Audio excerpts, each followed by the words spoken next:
Good morning. Welcome to Hanging with the Chads. I am Chad Springer, joined as always by the greatest tag team partner of all time, Mr. Chad Boudreaux. Boudreaux, how the hell are you this morning? Man, it's been one of those mornings, you know what happens tomorrow. So you're trying to enjoy the rest of the weekend as much as you can and see what happens. And if you don't know what tomorrow is, folks, you might already been there.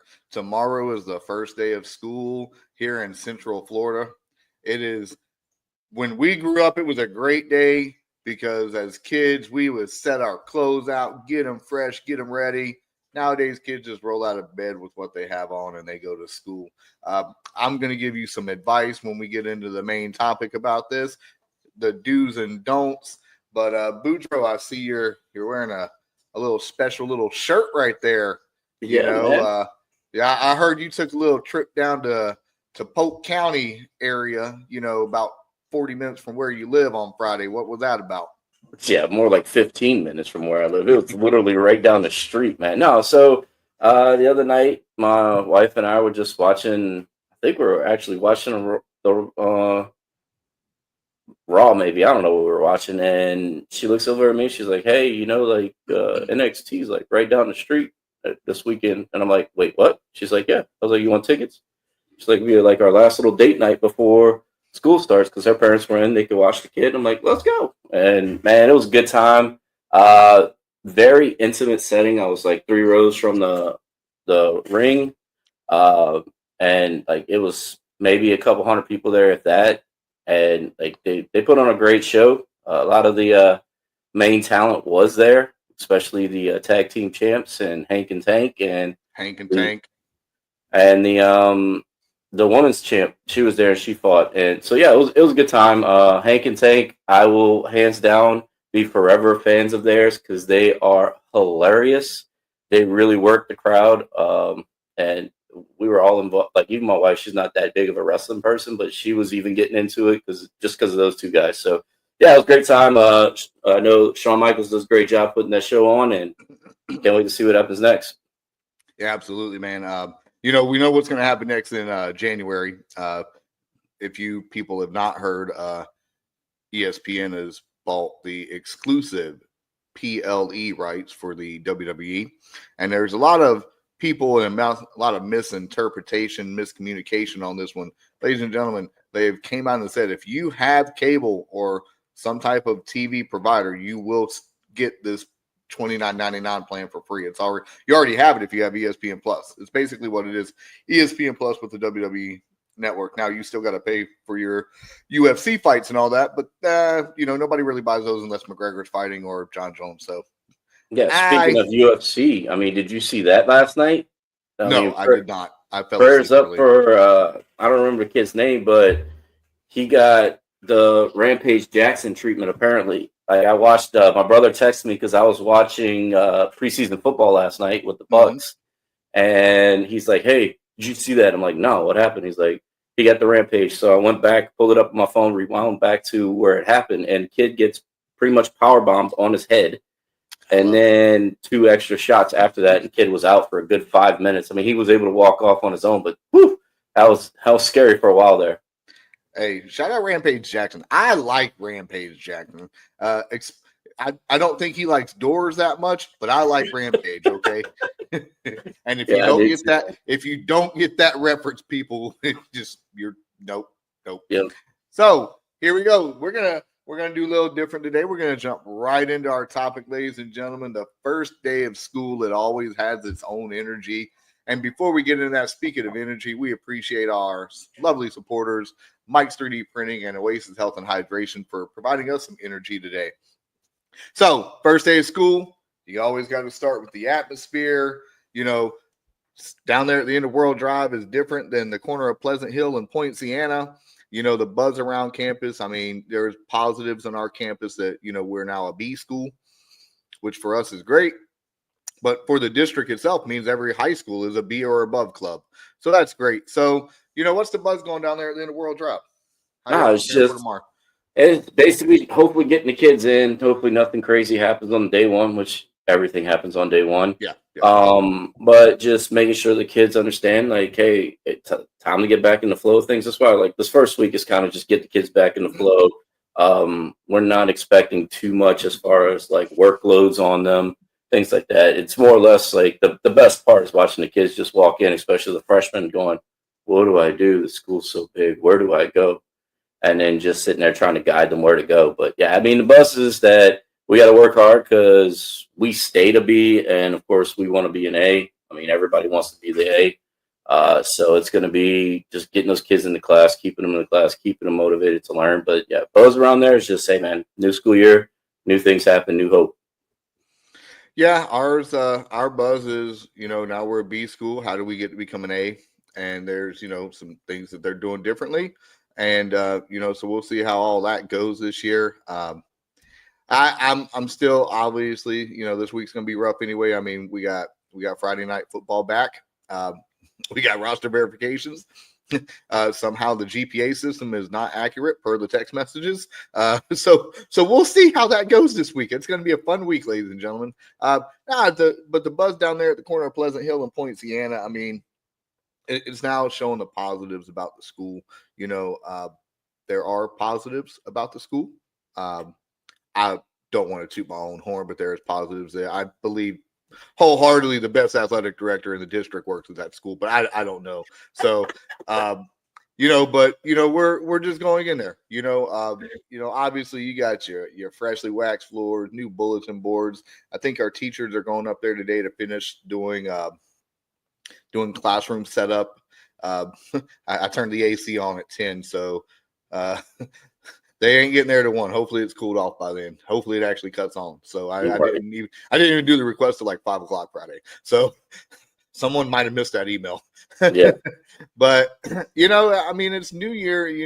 The slogan for our district is "Every day is day one" now.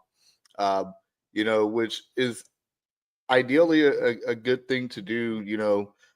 Every year should, as teachers, I mean, we ain't been in a classroom in a minute, but teachers should go into every year forgetting about last. I mean, okay, you had Johnny last year and he was a screw up. He might have had a come to Jesus moment over the summer, and now he's a lot better. So let's not judge him a little bit, and as you say, the freshmen, I mean, yeah, like that's gonna be interesting. I mean, our open house was done a little bit differently. Everybody was in the gym, so nobody got to go to the classroom. So I'm sure I'm going to be a good doorman and tell everybody where to go during that day. Getting to that whole thing, like day one thing, right? We take it back to what we used to do in the rifle range. You can't go run down there, grab the freaking round, put it right back in your rifle and shoot it again. So whatever happens, just move on from it. You can't change what happened. You just got to keep going. So yeah, I agree with the day one situation. Like every day is day one. Every day is a chance to do something better, to forget about what happened and move on, and try to fix what's going on. And like how we always end the show, man. Be better every day. Try to be better. So why not? Yeah, it's always fun, man. I love the first day of school because there is excitement in the air. There is buzz in the air. I'm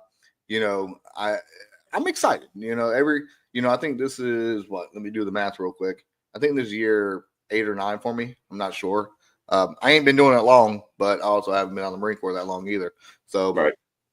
But every year is always exciting. I mean, just seeing the kids' faces, oh, Coach, how was your summer? Blah, blah, blah, blah, blah, blah, blah, blah, blah. I did this. I get to hear about all their vacations, and I'm like, you little jerk, I was here all damn summer. Right? Screw you. I don't even like you. You out of my face.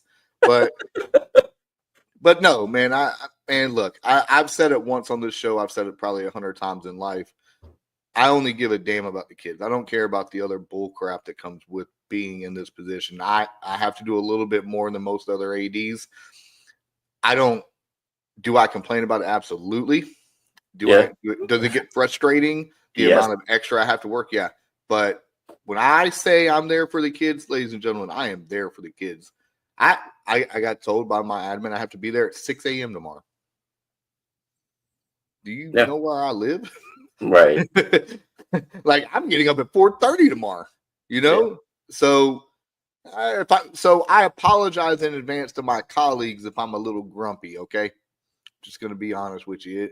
you might want to wait for me to have like 3 of these monsters tomorrow. But no, I mean, first day is always a blessing to see everybody come back, but it's always a cluster as well. Oh, so, I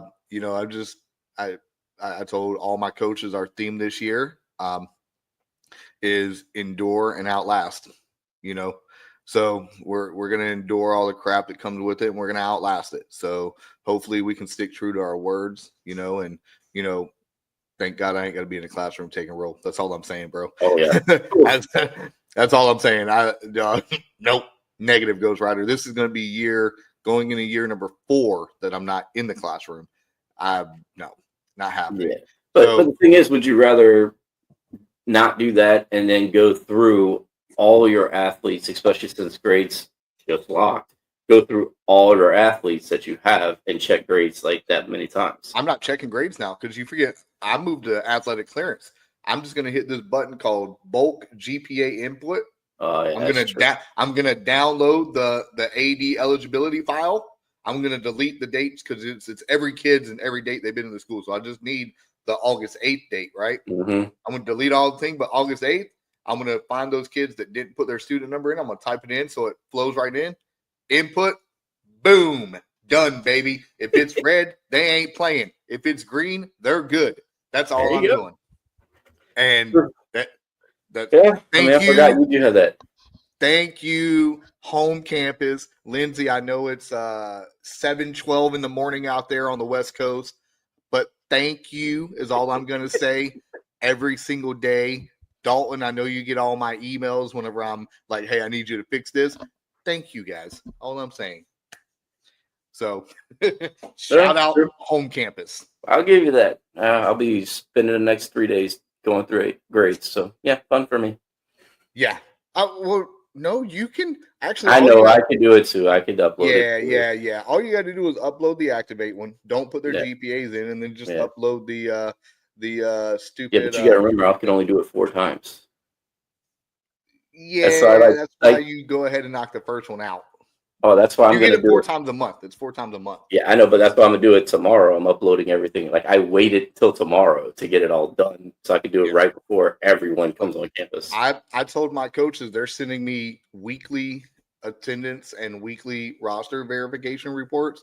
And, I knew everybody was medically cleared to be out there. I don't have to put someone on a roster until like Wednesday. So I told them, I was like, look, we might be breaking some hearts. Little Johnny and little Sally might be getting a little heart. Oh, excuse me. I have to call him Jonathan now. Little Jonathan might get his heart broken, So, we'll see. Hey, speaking from a coaching and athletic director's point of view, we've already been talking about it, our eligibility stuff, practice schedules, all that. How are you juggling both your roles throughout the day? Oh, man, it's complicated because, unlike some other counties here, it's basically just us running the show when it comes to athletics. So dealing with the amount of athletes that we're dealing with the amount of teams that we deal with, getting those schedules in, trying to make sure everyone's cleared, trying to make sure that I know, okay, this kid, like last week was like, all right, I know this kid, he was struggling grades last year. Will it actually lock into where he can play or not? Making sure coaches understand that. And then, just trying. And then, our biggest sport is boys soccer right now and next to football. And we have an opening there. So trying to get the interviews in for that. Yeah, this last couple week and then this week is going to be, this is where we work our hardest, honestly, is right at the beginning of each season because make sure all these kids are cleared. I still use Activate, and using Activate, it pops up. One day I'll go in there, I'll clear out 40 kids. Next thing you know, there's another 70 kids I got to go clear out. So yeah, it was really hectic this week too because our volleyball coach was back home, and then she came back and finally told us when she was going to do her tryouts because we had no idea. As many times I tried to contact her, and then tell the kids, "Hey, we got tryouts on Monday." Mm-hmm. And all of a sudden, like, everyone loses their mind. Everyone's trying to call me, email me, and I'm like, we'll take care of it. Just get your stuff done and I'll get it done, And then that's where the stress and the headaches really come from, is when there's no communication and Yep. no one's actually telling you anything. And even though you reach out to them and you tell them, hey, can you please give me this now so I can get this done? And like, even I had officials contacting me about volleyball, and I'm like, I don't have her schedule yet. I don't know what I'm doing. I don't know what her schedule is. Yeah. And finally she sends it to me, and then it doesn't come through. So then she has to send it again to me. And then she's got dates that line up with something else that she needs to be doing. So and I got to tell her to change those too. So yeah, that's where the juggling act of trying to stay professional and not let your emotions get to you really become hard. Because like we said, like when we're in the military, you either get it done or you go to the tree line. Which one is it? Which one do you want to do? Or here it's more of, can you please do it? Please. And then you come home and get stressed out. Absolutely. And we're going to take a real quick break, ladies and gentlemen. I'm Chad Springer, joined as always by Chad Boudreaux. We're going to finish this conversation when we get back. Thanks for hanging with the Chads this morning.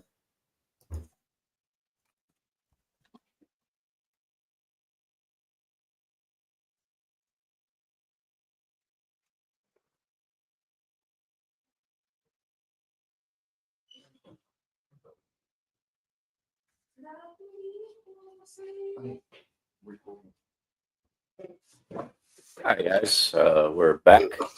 Hey, good morning. We are back. How are you doing, Boudreaux? Sorry, I had to run. Man. You're good. Had to run. So, first day of school, ADs, juggling everything. You know, you hit the nail on the head. You know, getting the schedule done, getting everything else done that needs to be done. I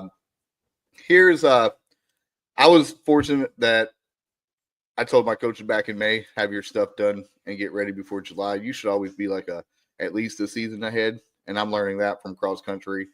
I'm getting scolded right now by one of the big cross country people in the district, but you know, I'll handle it. I mean, it's hard whenever you don't even know if you're going to have a team. So why are you going to schedule meets and pay fees if you don't even think you're going to have a team? But you know, obviously football, we're still trying to find one game. I think we're going to have it finished on Monday. You know, that whole debacle last year at the end of the season cost us 2 games. We was able to find one, so we got to find another. But at the end of the day, I mean, just getting, you know, information out, because, you know, working all summer and getting all the schedules done for like just Facilitron, you know, I just do one mass entry every single solitary school day on Facilitron. And so we just go about, boom, boom, boom, knock it out. And then now I'm running the calendar for the school website, because obviously I run the school website, so I might as well run the calendar too, right?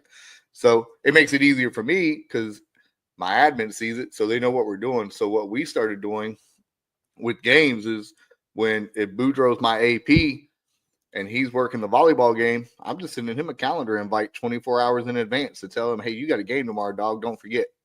You know, so I try to get all my schedule. I had to move some volleyball stuff around, but at the end of the day, it is what it is. I mean, we're going to be competitive in our league. I mean, if you want to know the truth, you can look this up. It's verifiable in Max Prep. We won 2 games last year and was number 2 in our district. Yeah. So, you know, and the amount of students we have in our school, if you want to know the honest truth, if we go out of independent next year for football, we're probably going to be this many A right here. So, it's a lot to think about. The travel might be a little bit more, but at least it'd be some competitive matchups for us. I tell all my coaches, I'm like, look, you don't need to send me a practice schedule. All I need to know is that you have from 2:30 till 7 o'clock, Monday through Friday, minus home football games on Fridays, to practice. And the reason I say minus home football games is because we lock the gates after school on Fridays. And then we reopen them at 5 o'clock whenever ROTC gets out there to do parking. So if it's a home football game, you're not going to be there. Sorry. But my volleyball coach understands that. She rarely practices on a Friday anyway. So I'm like, guys, you have a window. During the fall, we don't have to worry about arguing who goes where. The winter, it could be different with boys and girls basketball. Potentially Greco-Roman wrestling coming back to Liberty High School. Well, Okay. excuse me, the corner of Pleasant Hill and Poinciana. There's a potential of that coming out. We may have found a coach, and we may have a lot of kids that's interested. But they have a wrestling room. That's great. Awesome. So, I mean, girls weightlifting as well. I mean, the way, like I said, I do the schedules. There's no games, home games scheduled on Wednesdays because that's weightlifting day, correct? So if we host a weightlifting meet, we go in the gym. Right. So boys basketball, girls basketball. I mean, look, I hate saying this, but they don't like when I say this one. Like, there's a reason we have outdoor courts. It's not so hot. You can go out there, do your stuff. If you got a game, I mean, obviously, if you're done by 4 o'clock, they can set up before a 5 o'clock meet. It's fine. So don't, go out there and just lollygag. Practice is practice. Soccer, I really don't have to worry about it. We got like 6 acres in the back. We just paint them down some lines, paint them a field. I paint them a box. I paint them the corner kick areas. I paint them a midfield and a circle. I don't do like the 18-yard and all that and the goalie box. I just paint that for them and then they're good. I mean, I'm the same way. I don't even paint. I make the coaches paint. I was like, look, I did it when I was coaching. Only one coach touches my turf tank. Well, that's because you have turf tank. I don't have turf tank, so you don't need it. I have 5 different little spraying machines. If one goes down, they can freaking grab another one. I'll give you another one. No, like it's true though. Like the fall is kind of like the easy, which is funny because we're more high strung during football because of the amount of fans that come in, the amount of people that you have to coordinate through things with because football is always king. But football season, like the fall season, is the easiest one to coordinate just because football's going to be on Friday night. That's it. Like that. You got like us, we got 3 Thursday games this year. We have 1 Thursday game because there's no way in hell you make it into the down freaking World Drive on Halloween night. It just doesn't happen. I got the Thursday before our professional development day in September. The old Bill Beck Boulevard Panthers are coming over. And that's who we have the 1 Thursday game too. And then I got to go to Darrell Carter Parkway and see the Vipers over at old Lake Buena Vista on the day before Halloween. So no, it's like, but yeah, it's the easiest one because everything else is off campus except for volleyball, which is the only thing in the gym at the time, and then you got football in the stadium. That's it. So it's the easiest one. But then when you get to winter, then you got to start coordinating because you got both basketballs. With us, we got wrestling. You got girls weightlifting. So that's all in the gym at one time. Yep. Then you have boys and girls soccer. So that coordinating, making sure the coaches. And the whole thing is, again, it's all about communication. And I don't get involved unless I need to get involved. I tell them, you're both adults. Figure it out. Figure out what you want to do. If I need to step in, you're not going to like what I'm going to do. Exactly. So figure it out. Be adults about the situation. Hell, like we talked about in the AD meeting, sometimes do some double headers. Do a boys and a girls game together. We're trying to do, I think I might try and contact the old rival down there at the Battle of the Boulevard to see if we want to make one of our games that we play a triple header. JV boys, varsity girls, varsity boys. Now, I think the only way that's going to truly work is if like the JV is like playing like a modified style game, whether it's like a 20-minute running clock half, in the final like 2 minutes is normal time rules or something. I mean, we might have to look into that and see if we can get that, but maybe not this year, maybe next year. But definitely got to do some double headers more. Yeah, I mean, for you guys, because it is so difficult to get there. For us, we've done that before where it was JV boys, varsity girls, varsity boys. And we were able to get all 4 games in. We started the freshman JV game at 4:30. And then we played, it was 4:30 to 5:30. 5:30 when the girls game in, and then the boys start right after. So it does work. And like I said, but with yours, you probably would have to do a modified just because for the officials to get down to your school. It would definitely only work with Poinciana. Maybe Mater if they actually had a team. Maybe them, but I mean it's just something to think about for us. And so first day from us, I mean, obviously we got eligibility, we new staff coming in, new introduction. We did all that last week, because we had pre-planning week, which the thing I like about being down in Florida is you get a full week for pre-planning, not like 1 or 2 days like it is in North Carolina. But the thing I miss about North Carolina as opposed to Florida, we had convocations in North Carolina where the entire school district went to one location on the first day. They was driving buses out there. They was getting people out there. They was busing them in and out. So like we would go to like one centralized location. So my first year teaching, we went to Campbell University and did it at their basketball facility. Great, awesome time. That's all you had to do the whole day. When it came to like professional developments and everything, I mean, you really didn't have to do much because most of the time you was just in your classroom or with your school. But I was also a PE teacher. How much professional development are we doing? So, but I was fortunate this week though. We didn't have to really do professional development because we already did ours. Yep. So I was at work getting some work done, kind of, but yeah. So.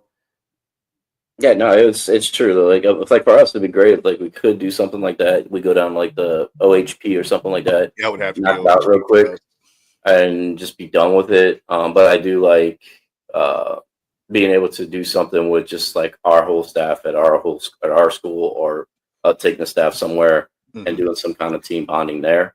Y'all went somewhere this year. Where'd y'all go? We went to some bowling alley.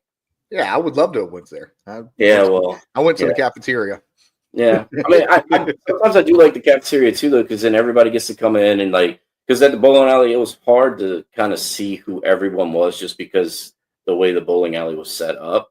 Wait a minute. So you went to a bowling alley during school hours, though? Yeah, but no, that wouldn't have been fun at all. Yeah, right. No, we didn't do any of that until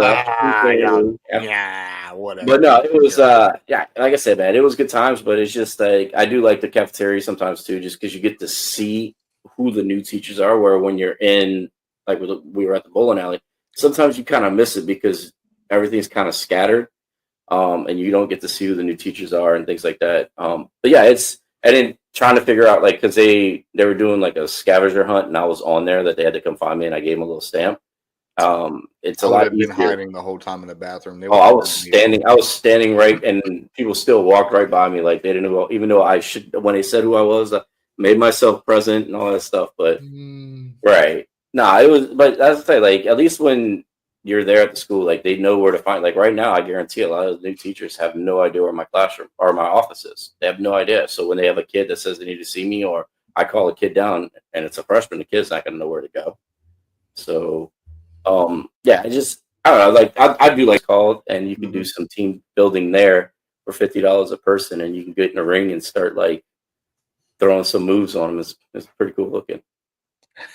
Yeah, let's do that. Yeah, let's go do that. Right? I would love to put a couple of people in a chokehold. Hey man, I was thinking about it. I got a couple $dollars here left over from Vertical Raise, and maybe I could take the whole coaching staff out there. We can have a little fun.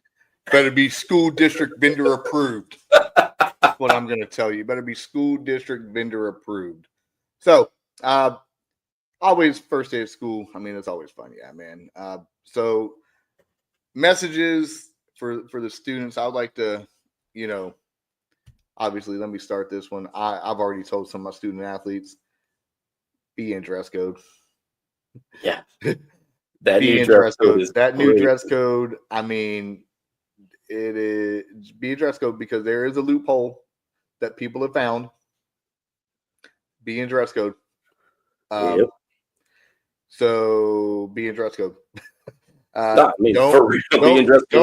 Don't be late to school. Don't be skipping school. Don't be showing up at basketball, football, baseball practice, and you didn't come to school all day.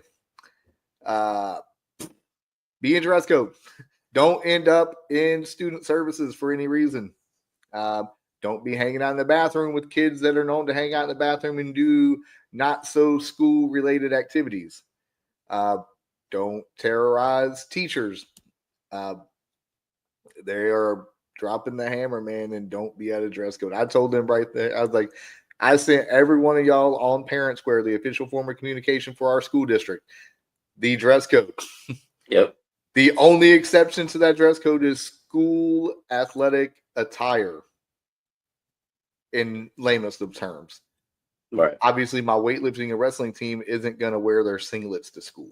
Oh, man. They will have their sweatpants or their jumpsuits, and that's fine. It has our logo on it.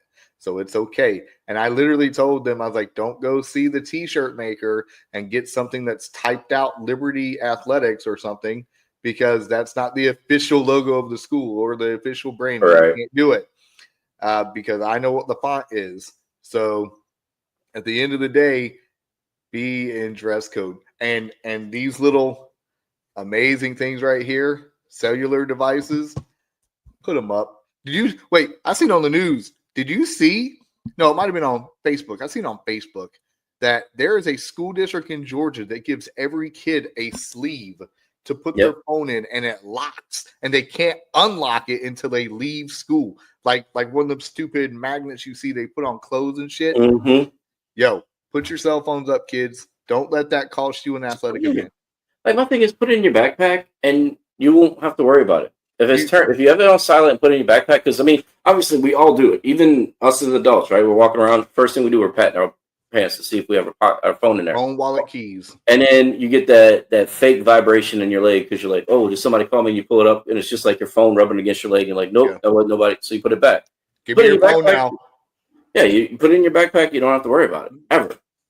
So, but yeah, I'm with you. Dress code, man. They are dropping the hammer on dress code. I told all my coaches this. Well, actually, my principal told all the coaches this because he flat out asked me when we were doing. He's like, "You know about the new dress code, right?" I was like, "Yep, I know about it."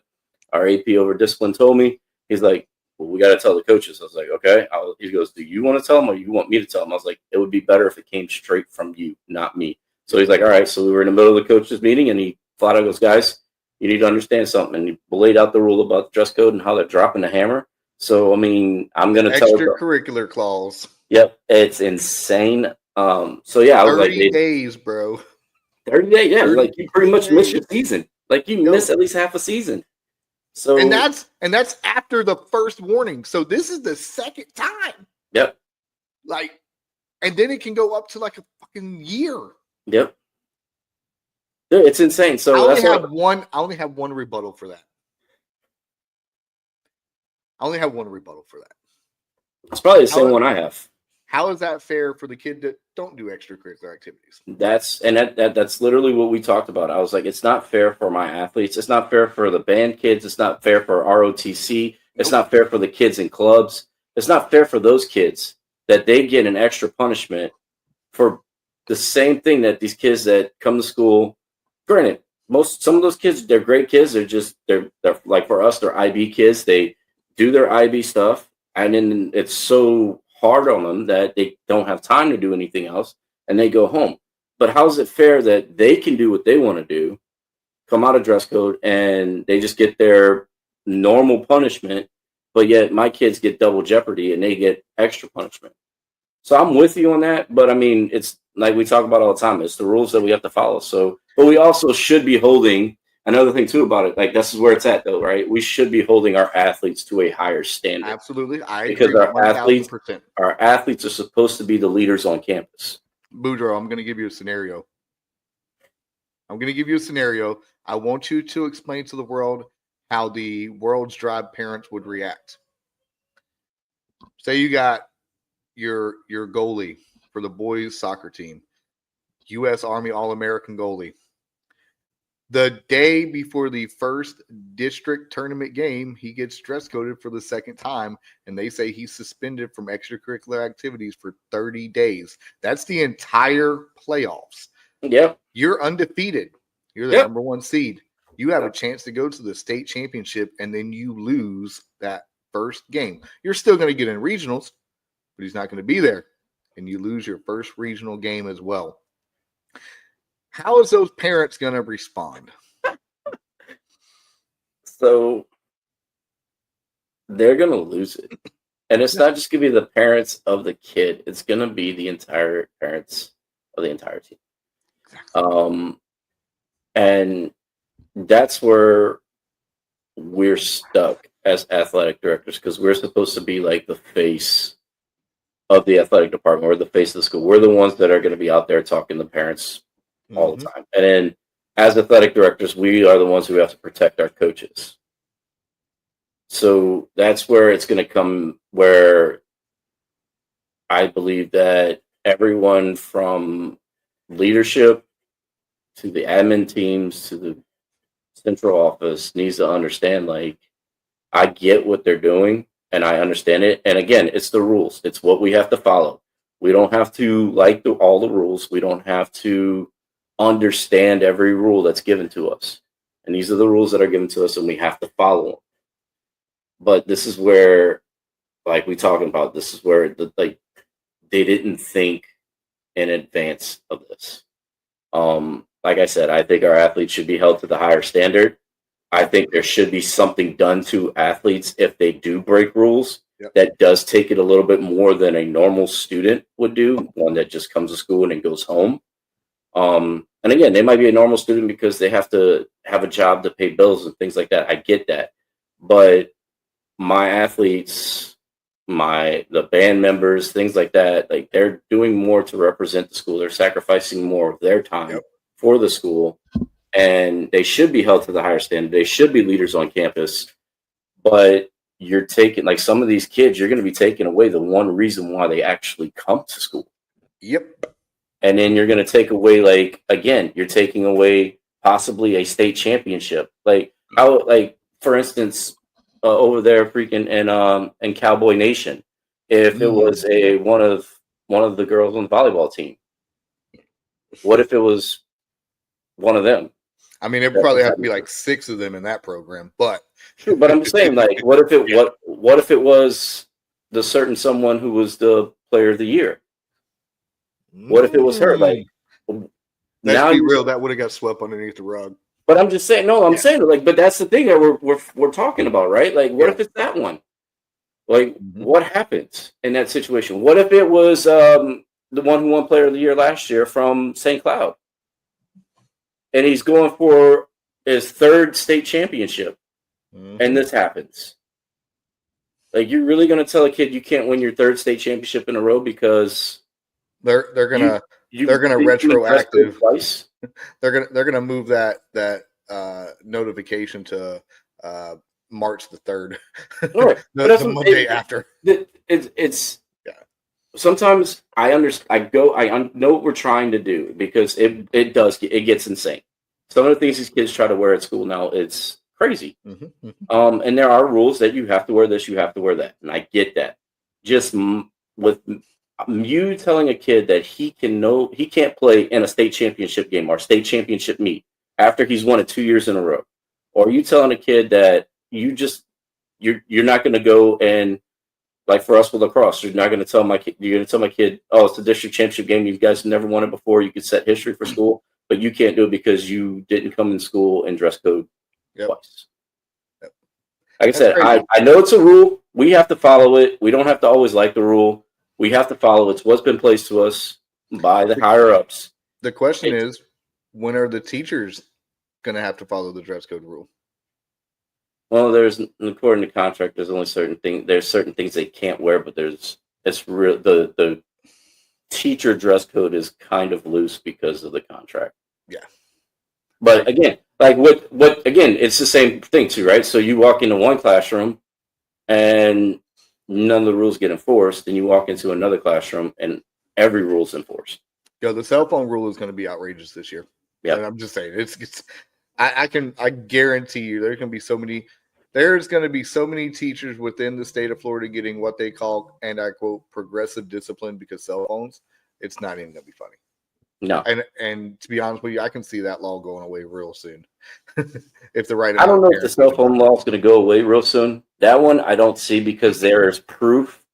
Like, they're going to look at last year, right? And every high school pretty much had phenomenal gains in the county. Every high school did.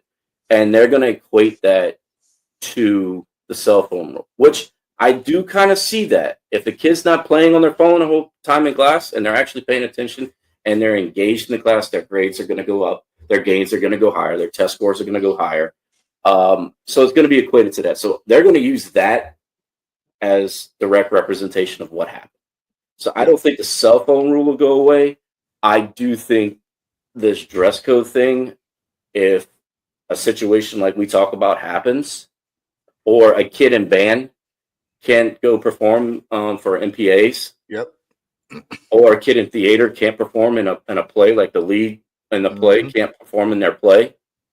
If that happens, and there's going to be a lot of parents that are going to come back to the district, I could see where they revisit this to where they may not take, unless they may not take that part of it out, but there may be some other kind of discipline that they have to do where they won't miss the games, they won't miss practices, but maybe they'll have to do that. Maybe they'll bring back like Saturday detentions or after school detentions or things like that.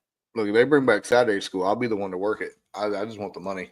I mean, I used to, like, at my old high school, when you had a Saturday detention, now granted, we both don't have crowds like this, but my old high school, you get 10,000 people on a Friday night at a football game, and you had Saturday detention the next day. Saturday detention, you were cleaning the stadium.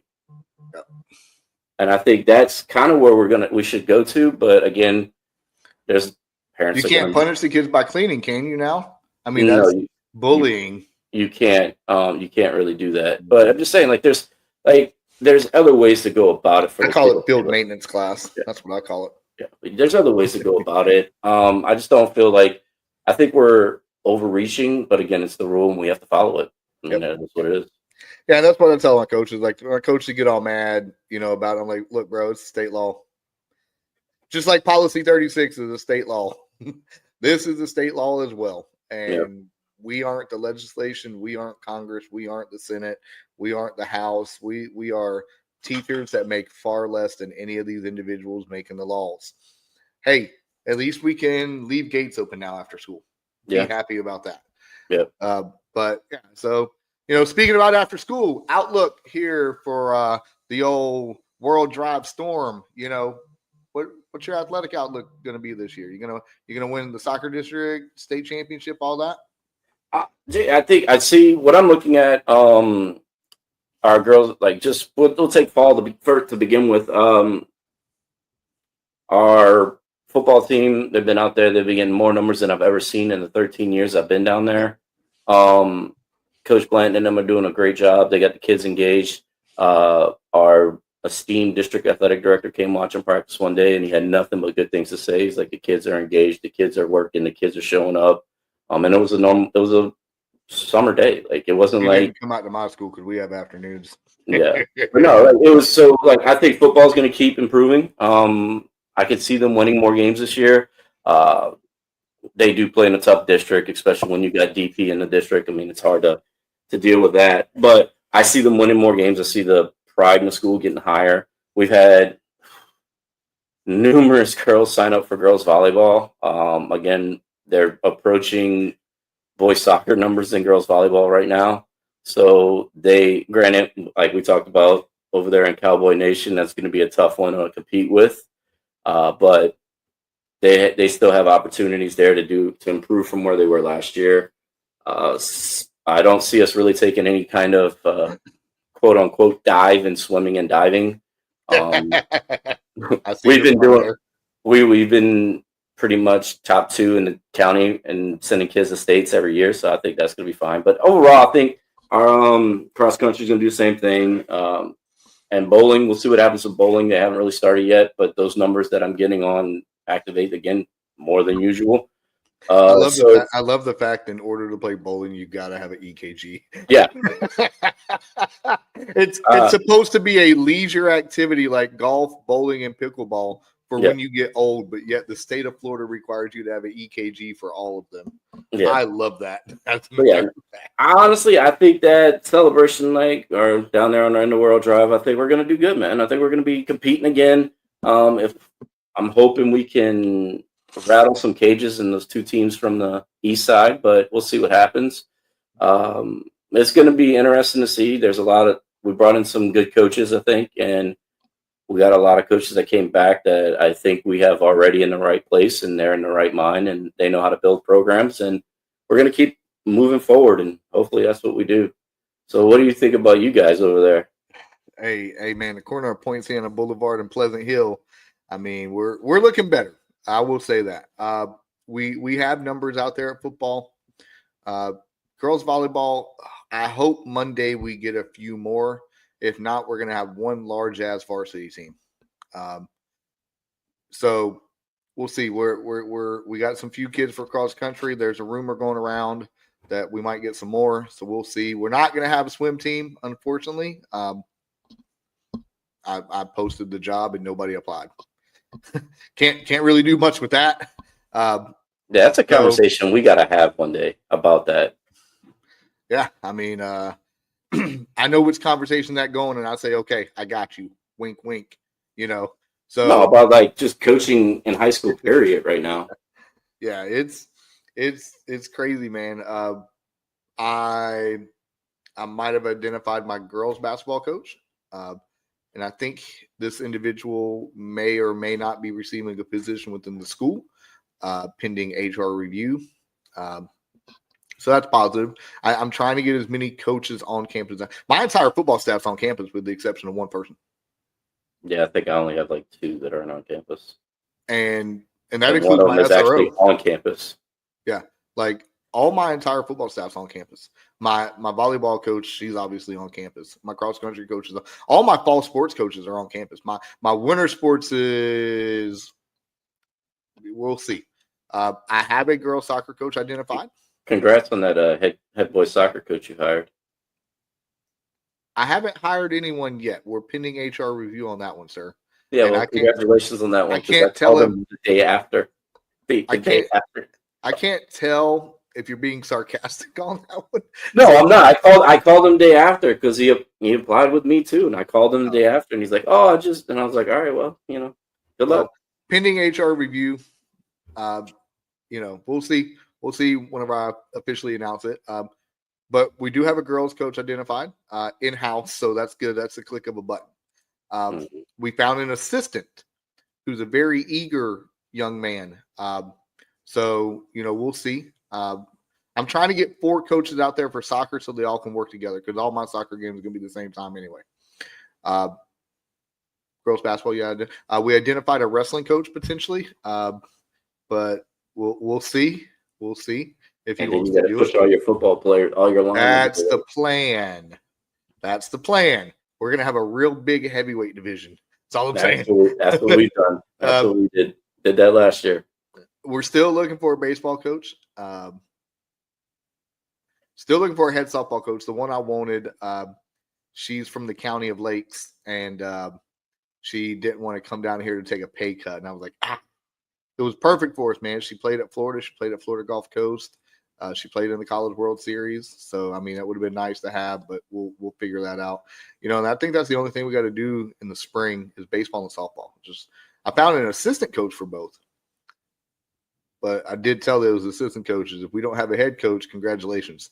Yeah, that's the part that sucks, right? Like I was talking to my wife about it last night. Like as competitive as we are, as passionate as we are too about this, like we can interview someone for a position, but it doesn't mean they're the one. Flat out and go, they're not ready to be a head coach yet. They'd be great assistant coaches, but they're not ready for what it takes to be a head coach at this level.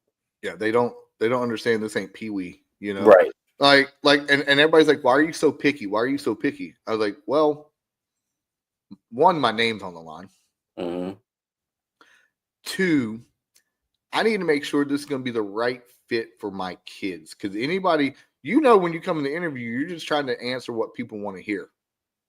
Yeah, I give that stupid 10-question thing. Do you have a valid Florida DOE or coaching certification? Yes or no? You'll say yes or no. And then if you say no, do you know how to get one? If they say no, I'm automatically not going to hire you because that means you haven't done your research. When I ask you about fundraising, because I ask questions about things that involve athletics, how do you plan on fundraising money? I don't want to hear that. Yeah.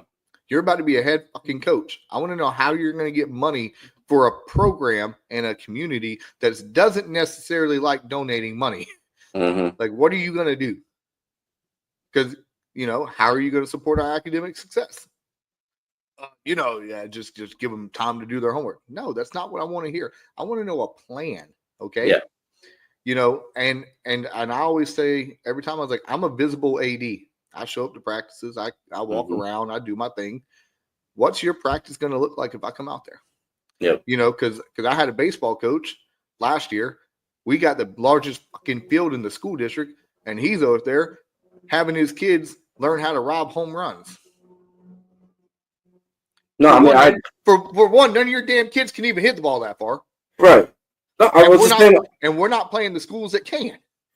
Like, I literally, one of my questions is straight up, what does your everyday practice look like? And how do you plan on getting the most out of your athletes and your coaches? Because, again, as the head coach, you have coaches, you have a coaching staff, and you need to get the most out of them, too. They can't just be standing there on the sideline while you're doing everything. They have to do something, or why am I paying them?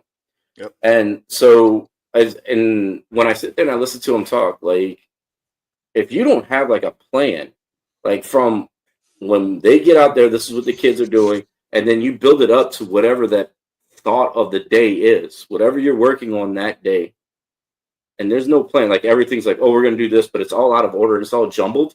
To me, I'm like, you're not ready to be a head coach yet, because if you're going to jumble all your thoughts together, how do you tell that to your assistant coaches? Or for, like, if you're playing like basketball or soccer, where you want both teams to be on the same page with the same verbiage. So if you have to pull that JV kid up, or you wait, that kid's ready for next year, and you're going to have them next year, you don't want to be explaining everything to them again. You don't want to waste another whole year. So how are you going to tell your assistant coach or your JV head coach what you're doing that day if you can't even put it down in one thought, one trained thought where they know what you're looking at? And here's the thing that people don't understand about that, Mr. Boudreaux. It is an FSHA policy that you must have practice plans stored for 1 year. Yeah. So, I mean, if you can't ideally create a practice plan,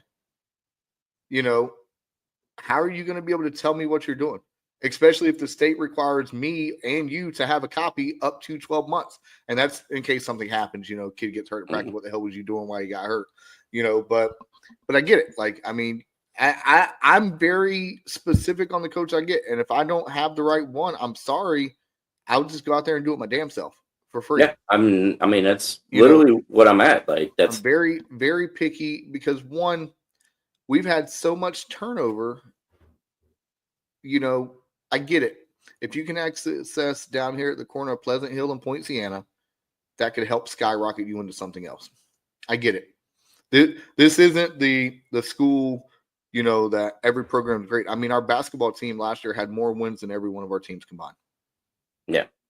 Yeah, but you also got some good track. You got good track stars, man. I'm not gonna lie about it. Not anymore. They're all fucking gone.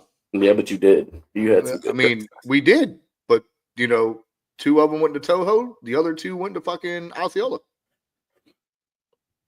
I know. I lost 10 kids that were starting football players. Yeah. No, I get it. I mean, we were the same thing. We were always been the stepping stone. Yeah. And I mean, that's why the one thing is I just did interviews last week, and one of my questions was, how long do you plan on staying here? Because and I told the assistant principal who was doing interviews with me, and the only reason why he was doing interviews and not our principal who's over athletics is because we're looking for a soccer coach. He coached soccer. I coached soccer. We wanted to see everything about this guy because, like and like a lot of people know, right there at the end of World Drive, soccer is king. Mm-hmm. Like, I love football. Obviously, it's behind me. I love baseball. It's behind me. But soccer's king at that school. There's more kids that try out for that school than almost every sport combined. Yep. So I want to make sure that whoever we put in that position, like you're saying, is the right fit. Mm-hmm. You could be the greatest coach in the planet, but if you're not the right fit for those kids, like, you can go and win 1,000 state championships at a private school. That doesn't mean you're going to fit in with the kids that we have. Yeah, absolutely. So we need to know that. And so we go through, and I have 10 questions, and it's literally about trying to figure out who that person is. Like, you asked the questions about I don't even ask that question. I can figure that out later on. I want to know who they are. I want to know why they feel they want to be a good fit for us. Mm-hmm. Why, what's their practice is going to look like. If I go out there, will I be able to tell what you're working on that day? Because if I can't tell, and I've played a lot of sports growing up, I've watched a lot of sports. Hell, yesterday I was watching rugby because it was the only thing on before the preseason game. So I was watching By the rugby. way, are you okay right now? I know you're going through that 3-week withdrawal period of not having F1. Are you okay? Yeah, I'm good, man. I'm I good. need to make sure. I had to ask that question. Okay. Yeah, no, that's what I'm saying. Like I watch a lot of sports. I don't claim to know every rule, but if I go out to a practice, like I know nothing about lacrosse, but if I go out to practice, I could tell you what Coach Shearer and them are working on that day. I know what they're working on because he's got that practice plan. He follows the practice plan, and I can tell you what they're doing. And so there's a few things that I look for. Like, and then how are you going to treat the kids? Mm-hmm. Are you still that old school coach that's just going to get in their face, yell at them, blah, blah, blah? Are you going to be a coach that's going to understand that every kid has their own little tick and you got to figure it out on how to understand those kids? Are you going to berate a kid in front of the entire team? Because if you do that, you're gone. I'm not dealing with that. You don't do that. Pull a kid aside, talk to them individually. Or how are you going to deal with our parents? Because again, like you said, how's the parents in the World Drive going to feel about this, that, or the other thing? Because our parents are way different than a lot of parents. And so how are you going to deal with parents? So there's a lot of things that go into it. And it's not because don't think that anyone can fill my role and that the soccer team is my baby. Because these questions I ask are the same questions. All I do is change it from football to soccer to baseball. It's the same 10 questions I always ask. That's all I used to. It doesn't matter what sport it is. And it's because I want to know if you're going to fit in. I want to know if I go out there, I know what's going on. And I want to know if you're going to be here long term. Because I don't want to revisit the same interview in a year or two. But that also goes into when we talked about like head coach and assistant coach. If I know they're not ready to be a head coach, but I know they can be an assistant coach, and I threw them to being a head coach right away, that they're going to leave if they're not ready for it. It's going to be overwhelming. They're not going to know what's going on. They're going to lose their mind on either a kid, a parent, or they're just going to be like, I'm done and walk away. Yep. And I got to revisit this whole interview process again. We don't like that. No. Well, ladies and gentlemen, we talked about the first day, but guess what? School isn't the only thing that's back. The NFL is back, baby, and we're going to get into that after this short break. I'm Chad Springer, as always, with Chad Boudreaux. We appreciate you hanging with the Chads this morning. We'll be right back, ladies and gentlemen, talk some NFL before we get up out of here.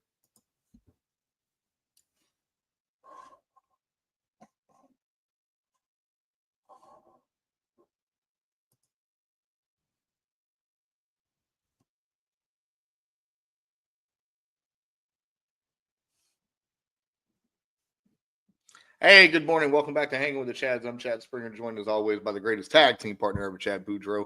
And this is Hanging with the Chads. And, we talked about the first day of school, but there's another first day that's so much better than the first day of school. I don't care if it's the preseason. It is NFL is back, baby. And we are going to have a nice little conversation that Boudreaux texted me about last night. We're going to actually show you an NFL record as well. And if you don't know, I'm going to save it, and we're going to talk about it there. Hey, first preseason games are in the book almost. There's a couple of games out tonight. The Hall of Fame game it is what it is. But hey, this is can we just get to it already? Nope. I'm waiting. I don't wait anymore, man. I got a lot to get off my chest about this. Making you wait. Come on. My Panthers got beat by the Brownies, but I'm really glad Shador balled out because I am a Shador Sanders fan. Look, your face is red as shit right now, bro. I know, because I'm heated about this, man. I'm heated. You know what? I'm done playing around with Boudreaux. I'm going to let him air his grievance on the Cleveland Browns. And Boudreaux, the floor is yours. Who did the Browns piss off? For real.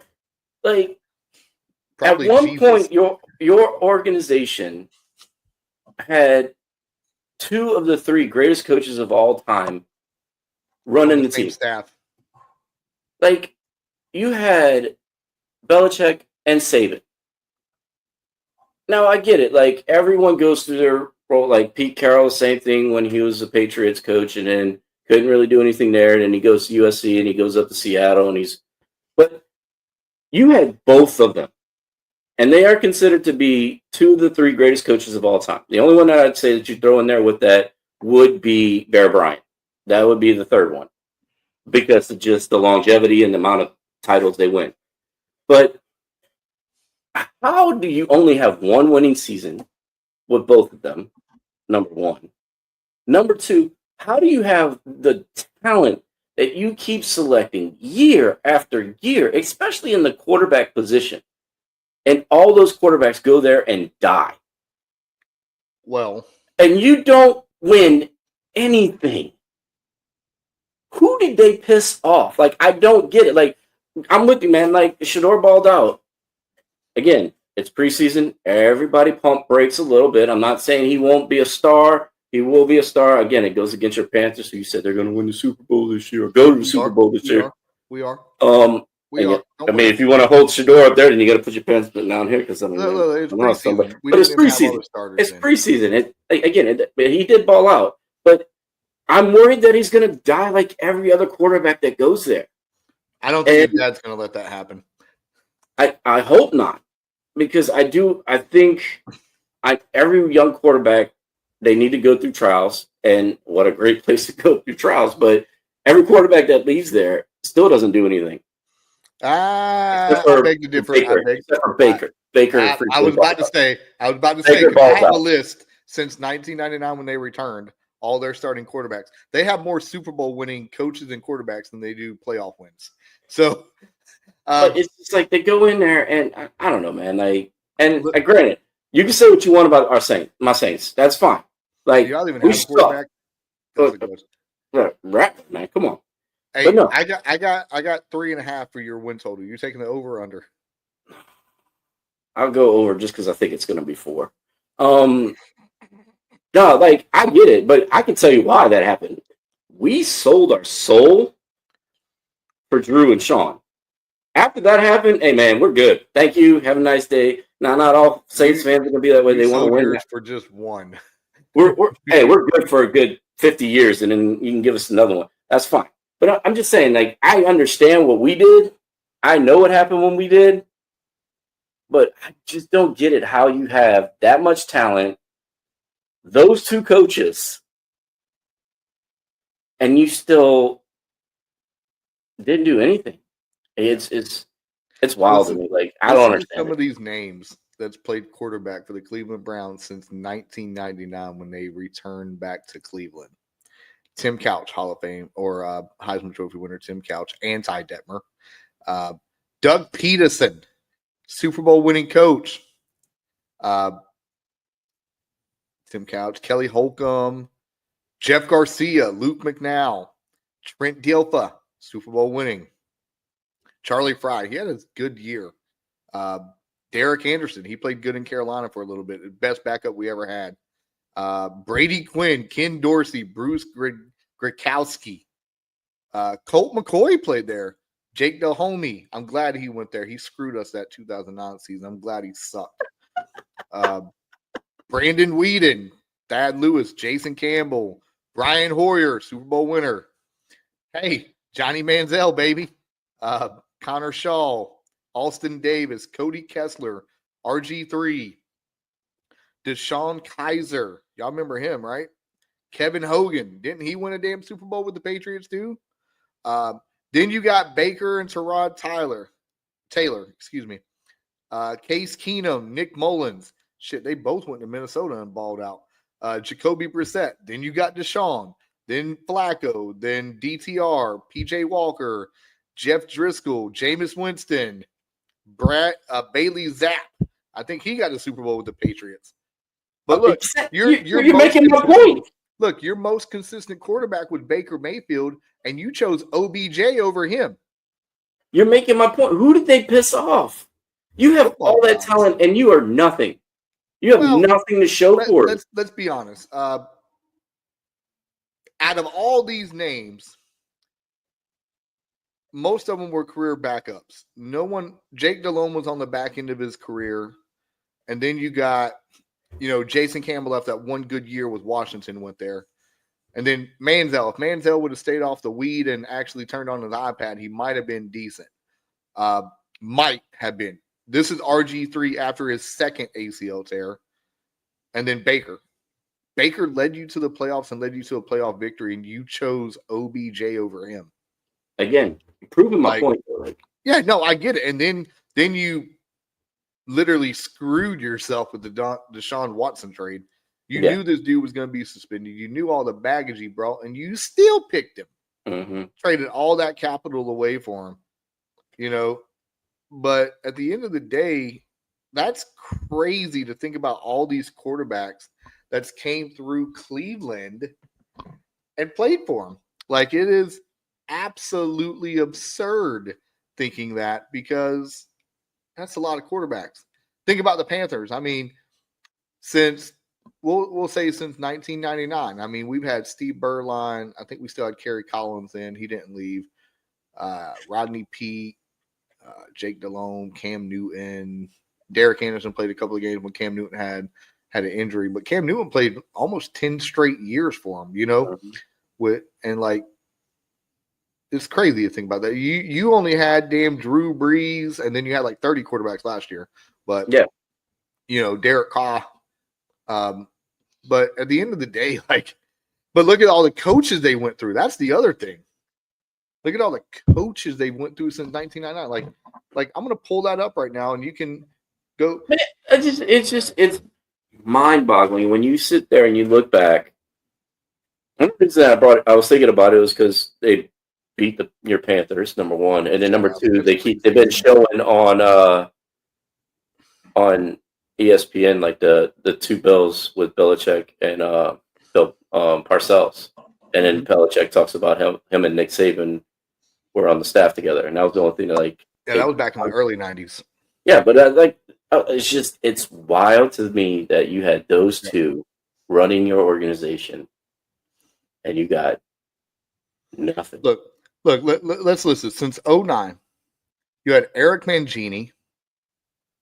He went 10-22 as a coach. Then you had Pat Shurmur, went 9-23 as a coach.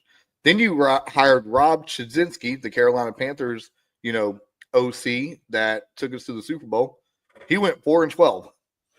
Then you hired Mike Patine. He went 10-22.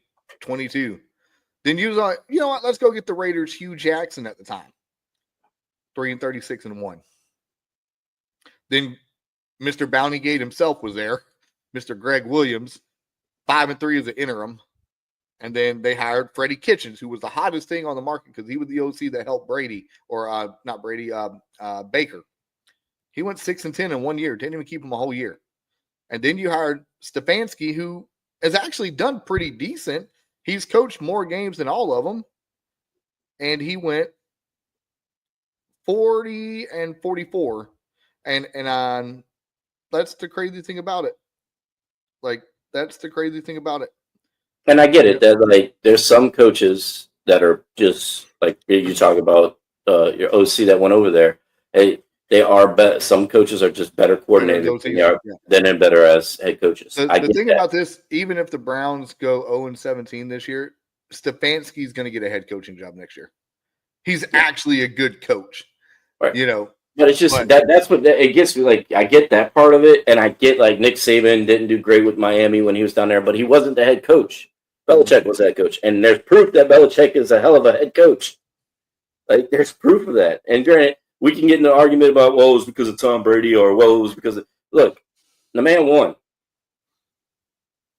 So Bill Belichick, when he was the head coach at Cleveland, he went 36-44 in the 80 games, but he also made the playoffs while he was there too. Yeah, one season. They had one winning record. Yep. And from 1991 until now, only 3 coaches for the Browns have made the playoffs. I don't know who they pissed off. They pissed off the football gods. They had to. When they left, I don't know what they did to piss them off, but they pissed them off. They pissed them off, whoever it was. Hey, thinking of pissed off, talking about that, I think Cam Little is going to be a little pissed off tomorrow when he walks in and gets his drug test because, ladies and gentlemen, if you didn't know this, last night between the Jacksonville Jaguars and the Pittsburgh Steelers, 1 second left before halftime, Jacksonville Jaguars, Doug Peterson's like, fuck it. Send Cam Little out. 70-yard field goal, ladies and gentlemen. And we have it pulled up for you here on the big screen. Check this out. Holy smokes. They got a shot.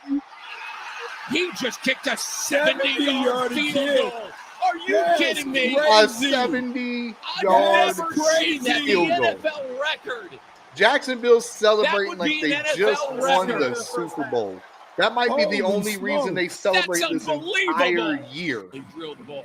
Yeah. 70-yard field goal, ladies and gentlemen. What's that guy squatting? That's what I want to know. What he squats? Bro, it's I bet he squats more than Jalen Hurts. He has to kick that. Dude, that is insane. Like 70 yards.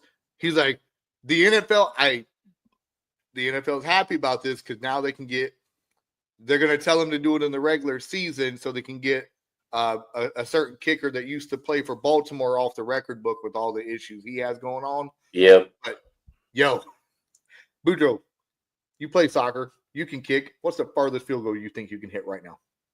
Right now, the furthest I've ever hit was 45. Can you do that now? Possibly. This dude just kicked anywhere between 30 and 45. I'm pretty sure I could hit still. This dude just went anywhere between 25 and 40 yards longer than you. Oh, I know.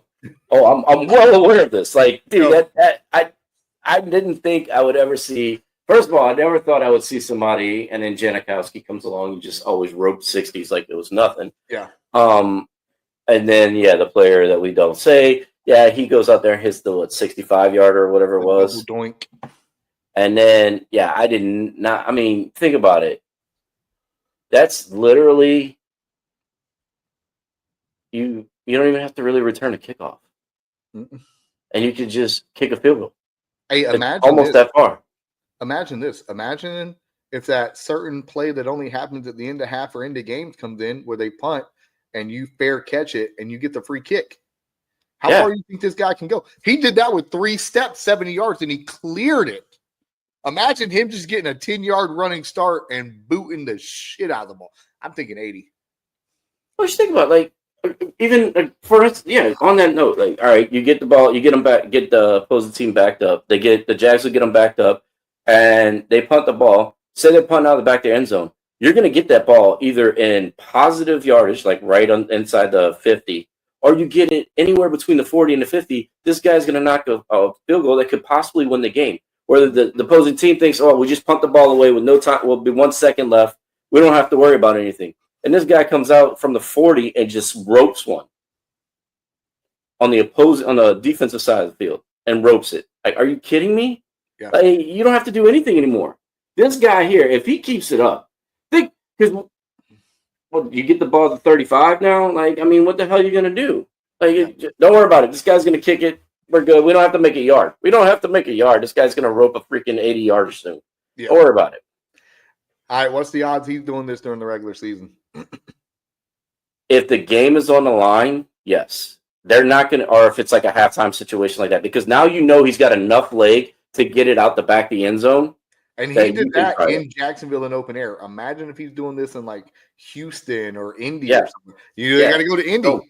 You close that dome up. Yep. Hey, and especially yesterday where the wind, or the Jacksonville yesterday, the road sports track is on the weather here in Florida is crazy right now too. So the footing wasn't perfect because it's been raining constantly. The wind is swirling around right now. Yeah, if he goes to an indoor stadium, he might be able to smoke a 75. He's guaranteed to play 2 games, barring injury, in a dome. He's guaranteed to play 2 games in a dome. And let's see what the rest of their schedule is. But yeah, no, like I said, if the game's on the line, or if it's late in the half, because he's got the leg to boot it out the back of the end zone now, they're going to set up for it. Hey, they play at the Saints next week for preseason. he got a good shot of making it there too. Look, they play. How many dome games they play here? They go to Wembley and play the Rams. They play at the Raiders, at Houston, at Arizona, which, middle of November might be an open stadium. And then they play, imagine him at Mile High the week before Christmas, because they're playing in Denver the week before with Christmas. that thin air? Thin air. That ball will go forever. 75-yard field goal, and then they go to Indy, and then, he has a chance to do this again. Yeah. Like, that's the crazy thing about it. I mean, and like you're talking about too, like it could be like that might be the only thing they get to cheer for this year, because you don't know what kind of season they're gonna have. You don't look like they're gonna be. They may be in a playoff contention, but probably not.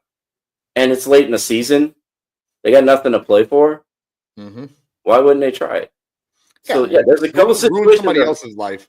Yeah, there's a couple situations I can see them doing it, especially now that they can see that even if it might not be 70, it might be the 65-yarder that he could boot it out the back of the end zone. Yeah, they'll definitely try it because there's no chance of return. So why not? Yep. Hey, speaking of booting outside the back of the end zone, Boudreaux, I know you're not in this one, but my fantasy football draft is coming up on April the 30th at 7:00 p.m.